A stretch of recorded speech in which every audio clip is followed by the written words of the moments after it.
Shaima Issa, membre de la coalition du Front de Salut National, a été emprisonnée plusieurs mois en 2023. Elle dénonce les arrestations et les conditions de détention des détenus. Je ne peux qu'être solidaire, car ce qu'elles vivent, je l'ai vécu moi aussi. Dès ma sortie de prison, j'ai alerté que la situation en prison est très préoccupante et humiliante pour la dignité humaine. Aujourd'hui, en cette chaleur étouffante, les prisonnières croupissent dans les prisons sans électricité, sans eau, sans les moindres conditions de vie décentes. Aujourd'hui, les prisonnières sont fouillées dans des endroits intimes de leur corps.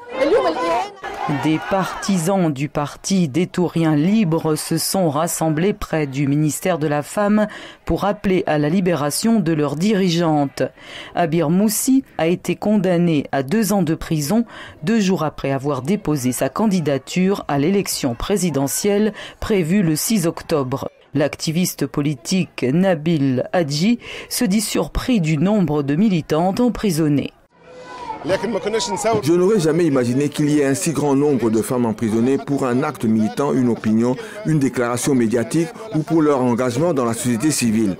Parmi elles, il y a d'anciennes militantes comme celle qui faisait partie de l'instance Vérité et Dignité, comme Siem Ben Sedrine, ou une chef de parti comme Abir Moussi, emprisonnée pour un acte ou une position politique exprimée dans les médias.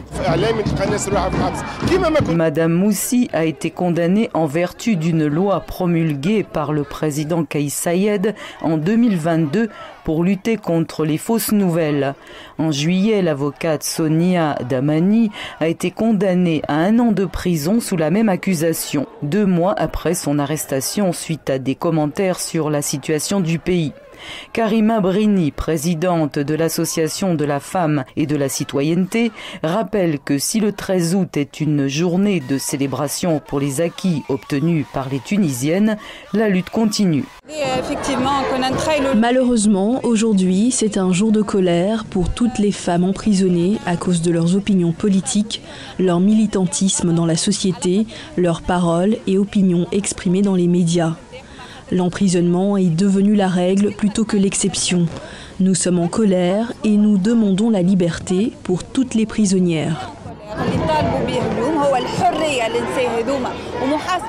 La militante Sadia Mosba a été arrêtée en mai dernier. Elle avait défendu les droits des migrants clandestins suite au discours du président en 2023, déclarant qu'il représentait une menace pour le pays.